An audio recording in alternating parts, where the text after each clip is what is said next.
Hi there, BookTube. It's Roz, and I am beaming because this is one of those happy moments of the year. It's the announcement video for Victober. What is Victober? If you haven't taken part before, it's a whole month in October of reading and sharing the joy of Victorian literature. And it's the 8th year that Victober's been running on BookTube, amazingly. Just my second year as a host, though, as one of the hosts. So the host this year are the same as last year, Katie of Books and Things, who's been there since year one and is such a fount of knowledge about Victorian literature. Then Kate Howe, Marissa of Blatantly Bookish, Petra of Petra U, and myself. So what do you have to do to be part of Victober? All you absolutely have to do is to read one thing by a Victorian author. So what do we mean by that? So that could be anything from a novel, a play, a collection of poetry, a single poem, something non-fiction, letters, memoirs, essays, anything, as long as it's written by an author who is British or Irish, and as long as it was written or published between 1837 and 1901. So that's the reign of Queen Victoria. So that's all you have to do to take part. But obviously we like to make it bigger, richer, and more exciting than that. So there are 5 challenges, one from each of the hosts. There's a group read. There's a place for Victober-related discussion and sharing of recommendations and so on. And if you want to make videos, or you're on Instagram, or do anything bookish like that on any social media, the hashtag is hashtag Victober. So I'm going to talk you through the challenges, the group read, the Discord group where we'll be talking, and then finally I'll give you some recommendations for my one of the 5 challenges. So let's start with the 5. Kate's challenge is a Victorian work featuring a stranger or an outsider. Intriguing, yes, and actually there's more of them than you think. Go to Kate's announcement video, which I will link below, to get some recommendations for that one. Katie's challenge is a piece of Victorian New Woman fiction. That's probably the one that's going to kind of make most people scratch their heads initially. And then when you hear Katie talk about the New Woman movement in the late Victorian sort of era and some of the books and so on associated with that, you'll be really excited about it, just as I am. Marissa's challenge is to read a work by a Victorian author new to you. So that's wonderfully open and possible, because even if you've read, the Victorian big hitters, there's so many more Victorian authors to visit. And if you haven't read all the big hitters, this is the moment to do it. Petra's challenge is to read a Victorian first-person narrative. Again, sounds, like, oh, where will I find one? And actually, there's quite a lot of them about. So go to Petra's to get some ideas. My favourite, David Copperfield. And then my challenge is to read a Victorian work that features class. And I'll come back to that and tell you more about that in a minute. But first, let's think about the group read. Now, our group read this year is by Anthony Trollope. Trollope is a Victorian author that I think, and I think the other hosts think, sometimes doesn't get all the love that he should as, a Victorian author, one of the greatest Victorian authors. I can honestly, hand on heart say I have never read a novel by Anthony Trollope that I did not enjoy enormously. Now, he's known for his series, like the Barsetshire Chronicles and the Palliser novels, but he also did lots of standalone novels, and we've picked one of those for the group read, because obviously that makes more sense, doesn't it? It's called The Way We Live Now. It is one of his absolute best books, okay? It's long, but I promise you it is worth it. Now, and I will say it features a stranger or an outsider, and kind of class and money are really central to the plot. So that's 2 of your challenges sorted if you join in with the group read. And if you haven't read a Trollope before, that'd be 3. So, why not? Now, I'll put the schedule for it in the notes below in the description. But basically, it's between 2 and 4 chapters a day, sort of all through the month. Generally, sort of 2 on a weekday and 3 or 4 on a weekend day. So very, very doable. Now, we will be talking about that group read, and all 5 hosts will be taking part in this on our new Discord server. Now, in previous years, the conversation has been on Goodreads, but Goodreads is a bit clunky for having real kind of conversation that bounces back and forth. You can't really reply to each other's comments or thoughts. You can't share things on there very readily, pictures, articles, connections, book covers, anything that you might want to. So we're moving to Discord, and there will be a thread for the group read and a thread for all the challenges, and for TBRs, for anything and everything you might fancy. Now then, if you haven't used Discord before, it's free to download onto your phone or onto a laptop or tablet or whatever. It's one of those things that, like, when you first go into it, you think, this is different, and is this going to be complicated? Actually, it's really easy to use. You can edit your comments. You know how frustrating it is when on Voxer, say you spell something wrong and you think, that isn't what I meant to say, and you can't go back and edit it. You can on Discord. It's quite intuitive to use, I promise. So there will be an invitation to the Discord server in the show notes, in the description. Those invitations are sort of time limited. So if when you use it, it says it's expired, just tell me in the comments and I'll refresh it with a new one. So that's the Discord group. And I've talked about the challenges. I've talked about the group read. Now, let's talk about my challenge and some recommendations for that.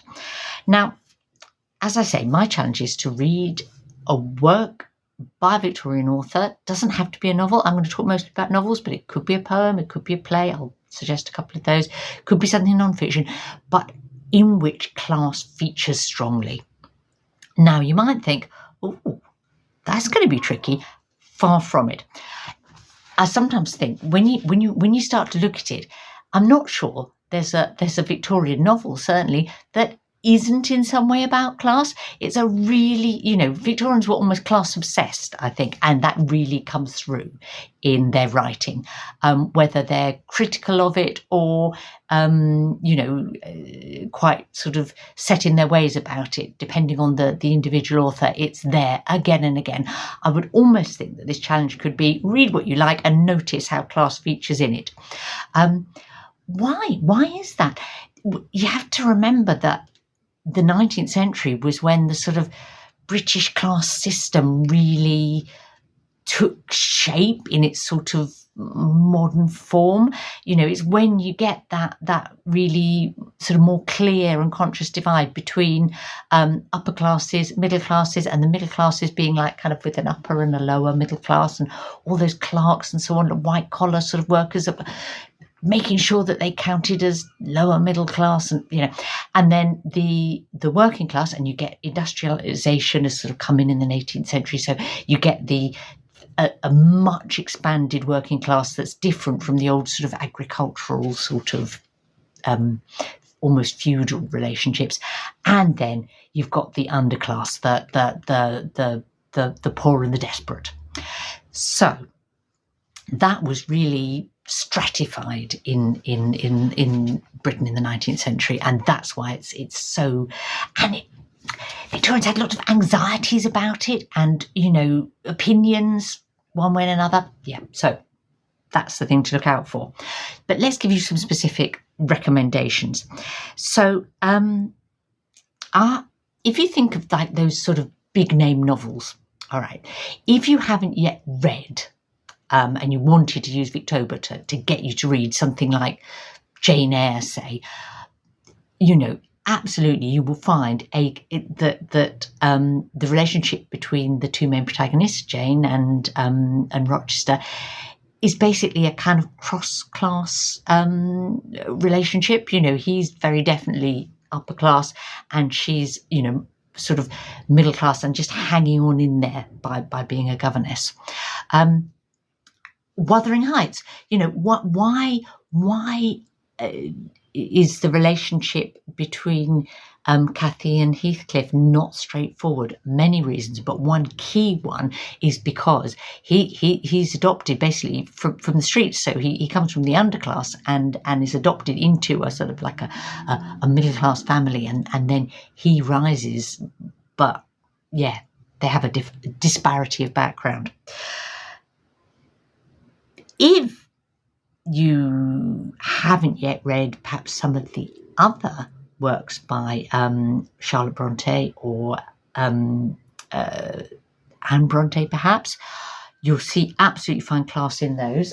I'm going to suggest the most obvious Bronte novel for looking at class is Shirley by Charlotte Bronte, which explores relationships between mill owners and their workers, and class conflict is central in Shirley. On the other hand, nuances of class are absolutely key in Agnes Grey by Anne Bronte. Wonderful book, and short, if you haven't yet read it, because the Victorian figure of the governess is really interesting from a class point of view, because they have to be kind of middle class and educated in order to be able to work as a governess. But when they go into an upper class household who can afford to employ a governess, they're neither fish nor fowl. They don't belong perhaps with the family that's upper class, but nor do they belong with the servants who are working class. So they're kind of stuck in this grey area between, and that is very tough, as Agnes Grey finds. There we go. Dickens is almost the exemplar of writing about class in the Victorian novel, because he ranges across all of them and packs all of them into every novel. He from the underclass, the pickpockets of Oliver Twist, all the way through lower middle class, the lawyers' clerks, that you get in, say, Bleak House, for example, professionals like doctors, and then he's most interested in sort of underclass, working class, and middle classes, but you do get upper class characters as well in his novels. Let's think of Bleak House, for example, where it covers the whole gamut. His most obviously class-themed novel, though, would be Hard Times, which is his one novel where he sort of heads into the industrial north and is, again, like Shirley, very much about the relationships between the rich and the poor, but more specifically those who own wealth and the workers, the working class. It's not my favourite Dickens novel, but it's a good one, and short for Dickens, as it happens. Elizabeth Gaskell. Now, she takes an even more direct approach to writing about class, I'd say, and partly because of her experience growing up in the north of England, which was becoming industrialised. So you get a kind of a growing urban working class that, as I say, is almost like a big 19th century change, as it were. And she writes about that in North and South, but also, and perhaps even more interestingly, in Mary Barton. And if you haven't yet read Mary Barton, I would warmly recommend it, as it seems like everyone's read North and South, but Mary Barton, and the working class characters in Mary Barton are more central, and the plot is so exciting. Cranford, though, Gaskell's novel Cranford, which is equally about class, but about the struggles of trying to maintain your sort of middle class status if you're a single woman on a limited income, or and the you don't really have the financial resources to sort of sustain the lifestyle that your upbringing says you should. Let's move on to Thomas Hardy. Wow. Now, Hardy is interesting because he came from a sort of like a kind of an artisan, a sort of a skilled working class background, but then becomes middle class, becomes an architect, and then a writer. And you get and feel that in his books. Why is it that both Alex and Angel can treat Tess of the D'Urbervilles the way they do? It's partly because they're men, but it's also because she's working class and they're middle class or upper class. But that the Hardy book where class features most strongly, I'd say, is, it's there in Mayor of Casterbridge. Mayor of Casterbridge is a good illustration of how getting wealth doesn't necessarily make you secure in terms of social mobility, in terms of class. Yeah. But Jude the Obscure is the one where it's most central. Interestingly, it's also potentially an example of new woman fiction, so could hit the spot for Katie's challenge as well as mine. Lots of these books will work for more than one, in fact. Now, George Eliot was quite a political writer in a different way from Hardy. She mixed with a lot of political intellectuals of her time, and was really interested in radical ideas, and that seeps into her novels without it necessarily being in your face, if you know what I mean. And a couple of examples here. Silas Marner and Anne Adam Bede both feature kind of obnoxious upper class characters, basically, or badly behaved upper class men, and the impact that their behaviour has on the main protagonists of the book, who are middle or working class. I'll pick out Silas Marner because, again, not all Victorian novels are big and fat. And if you haven't read Eliot before, this might be your best starting place. So if you were looking to fit with Marissa's challenge as well, and Eliot's new to you, there we go.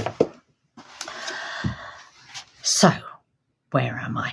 Oh, now, again, thinking of Marissa's challenge and looking perhaps for an author that you might not have already read, Benjamin Disraeli, Sybil, or its sort of alternative title is The Two Nations, which really illustrates the fact that it is absolutely about the divides in Victorian society. Disraeli was actually then ultimately became Prime Minister. It's not just about class, though. It's got a kind of vigorous plot and love story and, everything you'd expect in a novel. But as I say, if you haven't, it's a good chance that this is going to be a new to you author as well, isn't it? Another new potential, author and book that you might not have read before, if you've read all the Victorian biggies, as it were, would be Diana Mullock-Craig, and her book, John Halifax Gentleman, as you can guess from the title, is the one that's most obviously kind of class themed, because it's about a young orphan, and sort of it's almost the ideal, the Victorian ideal of social mobility through sort of piety and hard work. But it's a more fun as a novel than that sounds, because John Halifax goes from being an orphan to sort of working his way up towards wealth, respectability, and a sort of upper middle class status. You also see rigidity about class in some Victorian novels, and ridicule of those that maybe try and seek social mobility. I'm thinking of Dickens was guilty of that some of the time. Uriah Heep in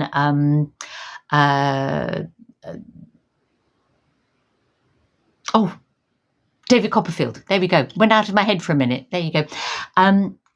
Is made an unpleasant character, but kind of because he's not happy to satisfied with the class that he starts out in. In Great Expectations, Pip's, the complications of Pip's life in part come because he's educated above the class that he started in. Interesting. Another book that ridicules, I suppose, class pretensions, but in a different way, is Diary of a Nobody. Very funny book by Jordan Weedon Grossmith. It started out as sort of like columns in a sort of a series, as it were, and then was put together as a novel. And it's about Mr. Pooter, and Mr. Pooter, who's very much a lower middle class clerk, and he's sort of hopes to just step one little millimeter up in social terms, and it makes fun of him, but it's very entertaining. If you want something funny about class, why not read The Importance of Being Earnest by Oscar Wilde? I said plays and poetry also an option, and you only have to hear Lady Bracknell's absolute horror at the thought of potentially being in some way connected with someone who was found on a railway station in a handbag to grasp the potential rigidity about class in Victorian times, but also how writers would be prepared to make fun of that. And I'm going to end up with another play, Mrs. Warren's Profession, which again is something that might work for both Katie's challenge and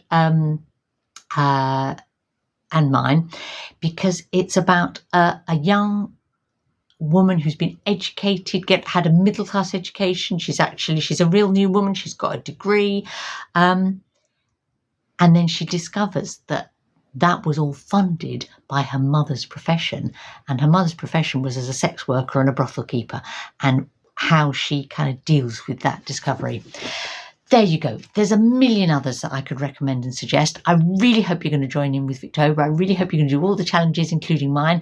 And I'm so looking forward to it myself. You can see I've been piling up Victorian books to get myself in the mood.